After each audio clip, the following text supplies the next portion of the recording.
In September 2012, Harvard professor of early Christianity Dr. Karen King presented a paper at the International Congress of Coptic Studies in Rome. The title of her paper was A New Coptic Gospel Fragment. What was special about this fragment, though, is that it mentioned Jesus' wife.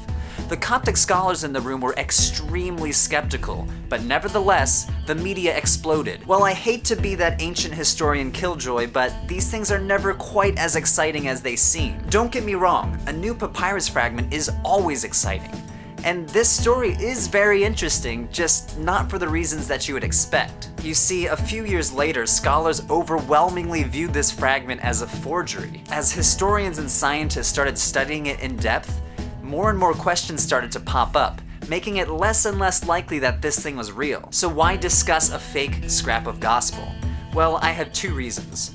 One, there are too many YouTube videos and blog posts out there continuing to perpetuate misinformation about this fragment. I want to set the record straight, relying on actual scholars in the field. Secondly, I see this whole situation that took place between 2012, when the gospel first came to light, and 2014, when scholars overwhelmingly decided that there was no chance for this to be authentic. I see this situation as a perfectly contained episode to see how scholarship actually works in archaeology, ancient history, and biblical studies. Maybe by looking at the actual research, we can learn to get our information from people who know what they're talking about, rather than sensationalist blogs or journalists. So with that, let's get into it. This fragment is a scrap of papyrus about the size of a credit card. As you can see, there are 8 lines of text written in Coptic, a language that was spoken in Egypt under the Roman and Byzantine empires. Line 4 has the sensational statement that gave the fragment its name, "My wife," before conveniently cutting off. Radiocarbon dating has dated the actual papyrus fragment to the 7th or 8th centuries, a time when the Muslims were starting to move into Egypt. However, this doesn't mean that the fragment is actually authentic. Blank pieces of papyri are relatively easy to find for forgers, considering that there are tens of thousands of fragments in storerooms all over the world. However, it wasn't the material that tipped scholars off. It was the actual writing. The writing style that we see on this fragment is highly unusual. It is thick and blunt, as if it was made by a brush. However, Roman authors in late antiquity generally used reed pen when writing on papyri. You can see here what Coptic script usually looks like. Even messier handwriting, like what we see on this Coptic magical spell, look different than what we see on the Gospel of Jesus' wife. Between this poor handwriting and some grammatical errors, Coptic scholars started to seriously doubt that a native speaker could have possibly authored this. But even this isn't enough to prove that it is a forgery.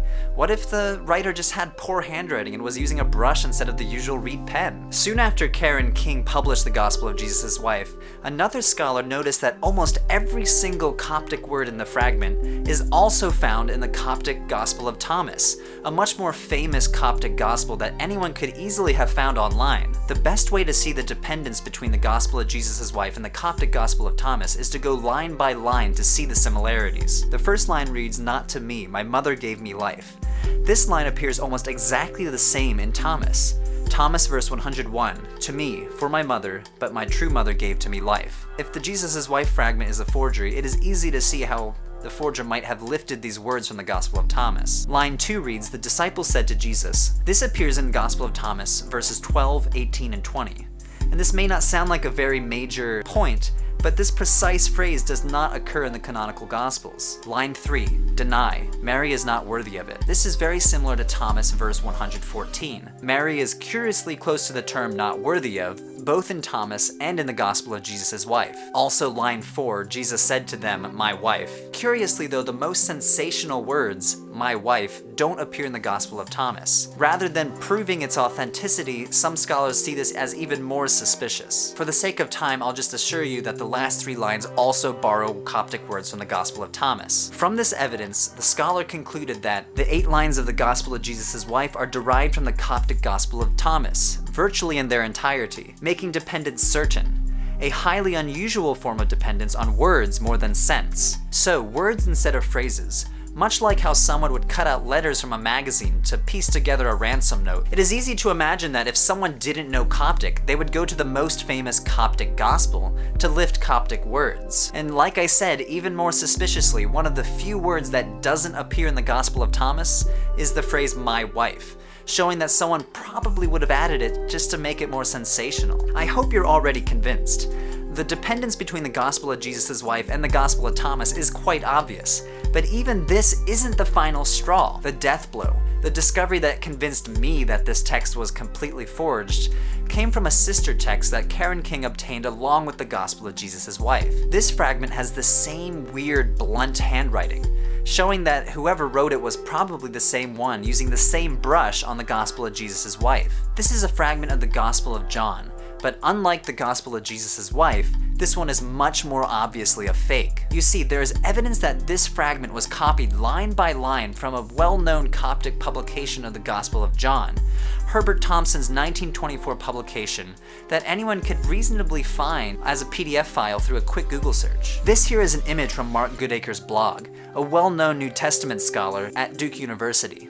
On the left, you see a cropped image from Herbert Thompson's publication.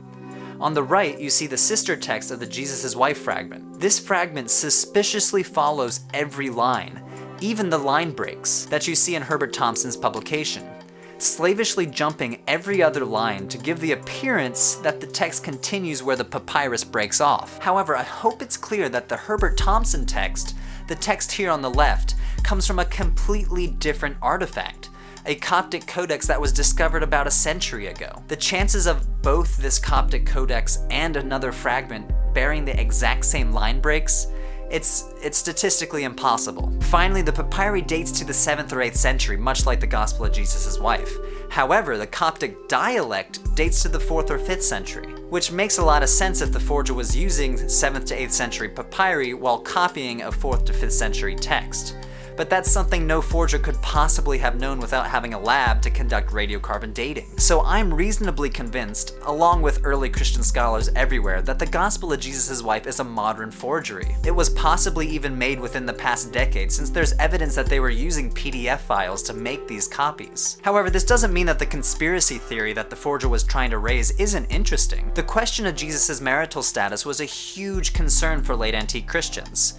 Although all evidence points to Jesus being celibate, some late antique Christians envisioned him as having some sort of relationship with Mary Magdalene. The apocryphal Gospel of Philip is probably the most provocative. It describes Mary Magdalene as being Jesus' favorite disciple and possibly even romantically involved with him. The companion of the Savior is Mary Magdala. The Savior loved her more than all the disciples, and he kissed her often on the mouth. So here we have an extremely provocative text, a much more provocative text in the Gospel of Jesus' wife, since Jesus is actually kissing Mary Magdalene. However, this text is old news. The Gospel of Philip was discovered with the Nag Hammadi library back in the 1940s. It's not exactly front page news. Of course, the Gospel of Philip doesn't tell us anything about the historical Jesus. Since it's a 2nd or 3rd century text, it better tells us what Christians were talking about in the 2nd or 3rd centuries, rather than the actual historical figure. So even though the Gospel of Jesus' wife is a fake, the topic that it raises is not new. People both then and now love a conspiracy theory. And what better conspiracy theory than Jesus had a romantic relationship with Mary Magdalene? So what is the takeaway for this discussion? First of all, I hope it illustrates that biblical scholarship is a real thing. There are real scholars debating real issues all over the world. So when news headlines start trumpeting some new crazy discovery, check the source. Is it a reputable scholar? Are other reputable scholars agreeing or disagreeing with the claims? Karen King is indeed a reputable scholar. In fact, she did everything right by bringing the fragment before all of the Coptic scholars in Rome. Because of this, scholars from all over the world were able to study the text in depth and eventually come to a broad consensus. So this whole situation surrounding the Gospel of Jesus' wife is probably the best and easiest way for a non-scholar to see how the scholarly process works.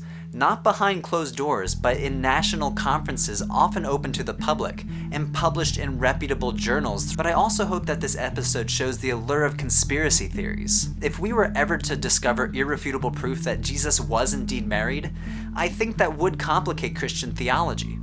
I don't think it would turn Christianity on its head, but you would have theologians scrambling everywhere to see how this discovery fits into Christian sexual ethics, or Christian idea of marriage. Not to mention the personhood of Jesus Christ himself. But all of our evidence points to Jesus being celibate. Not a completely weird idea for a 1st century rabbi. So, even though conspiracy theories may be fun and tantalizing, by their very nature they're extremely unlikely. Sound historical analysis sometimes just results in a more cut and dry answer. As always, thanks for watching and please subscribe.